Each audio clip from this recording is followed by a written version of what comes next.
live and local, with coverage you can count on. This is WNEM-TV5 News at 6. Tonight, officers in Bay City are searching for whoever fired paintballs at several homes.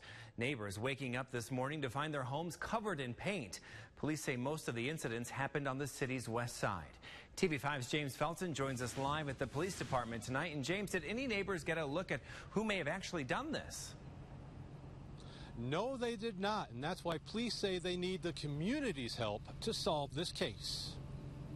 A little annoyed. It's more of a prank than anything. Andrew Nye is one of several Bay City residents who woke up to the aftermath of paintball shots at his home. Despite his property being hit, he's glad it wasn't worse. I'm thankful that they used ones that could easily be washed off, because once you took the hose to it, it just comes clean off. And while Nye knew his home got hit, his neighbor Randy Cruzy did not until we told her. I see. That's ridiculous. Police say the vandals struck homes mostly on the west side of town. It's not polite, though. They could take care of it. It went right past the right side of my head, and they just kept shooting. This woman does not want to be identified, but she says she was shot at with a paintball gun while sitting on her front porch 2 weeks ago. But I'm still scared, you know, to walk out not knowing whether or not you're going to get shot. That's scary. She claims a group of adults drove by in a car and shot at her. Grow up.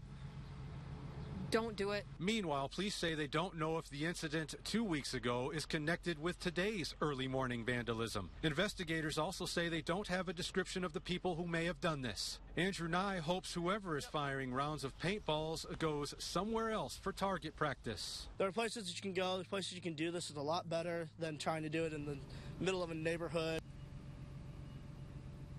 And now the biggest reason why residents don't have a description in today's incident is that police said this happened at 5:30 in the morning when people were sleeping. That's why the police want you to call them if you have any idea of who might have done this.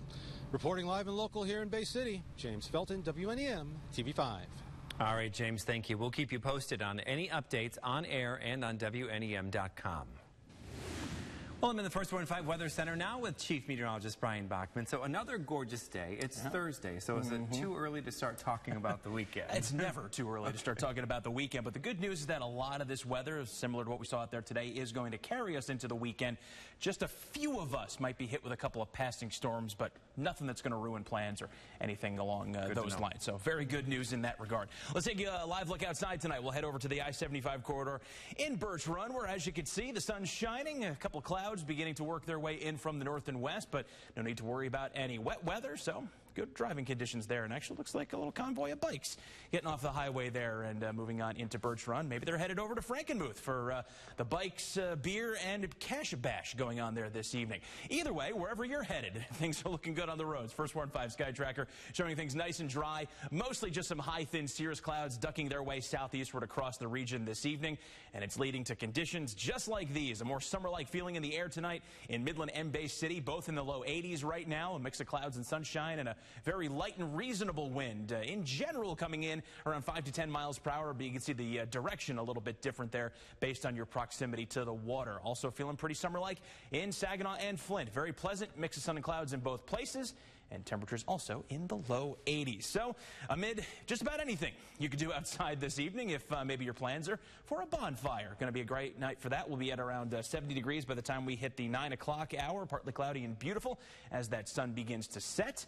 And we'll carry those beautiful conditions throughout the overnight period as well. Lows again pegged for only about the middle and upper 50s.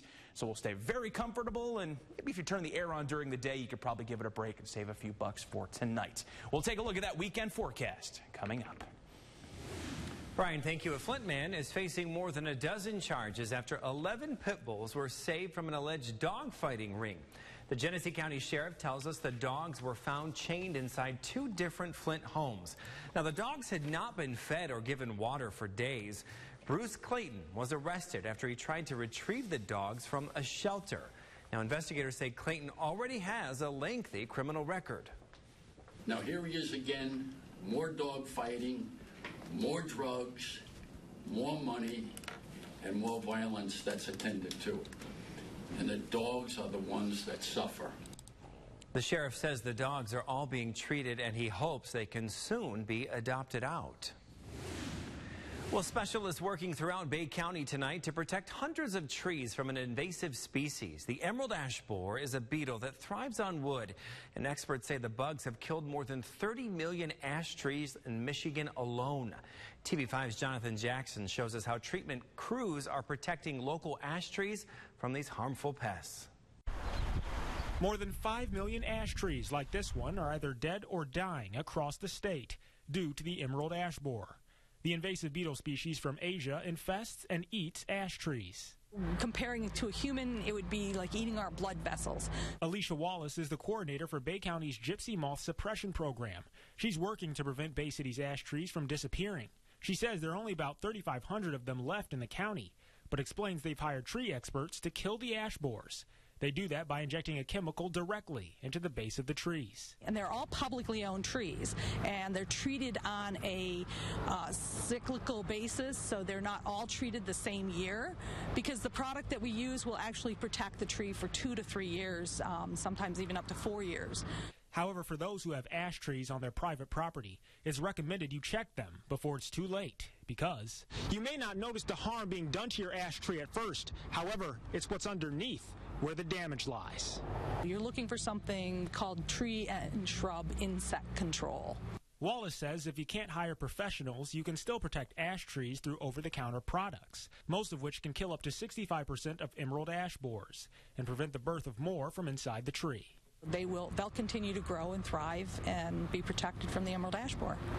In Bay County, Jonathan Jackson, WNEM-TV5.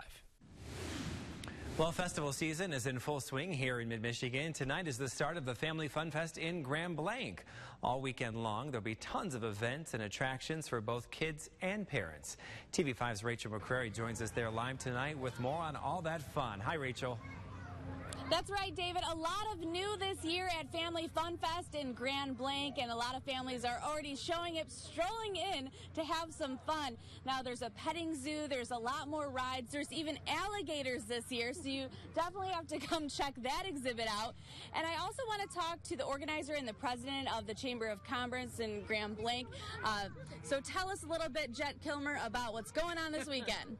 Well, a lot of exciting things. We're in our 12th year working with the Arnold's Amusements. And so all the great rides are here. The Freak Out is here, the Shock Drop, the Zipper, all of them, plus tons of rides for little children, 2, 3, 4 years old, plus, as you said, the petting zoo, which is very new, and the pony ride. So we're very excited to have everybody come and see us. Okay, and a new location. Tell us, where are we at right now? We're at the Grand Blanc High School, right on South Saginaw Street. You can see the camel from the road and the petting zoo and all the rides, but we're very easy to find. Absolutely. And what about cost? Is this affordable for the whole family? Yes, it is. Yes. For $25, they can ride all day long.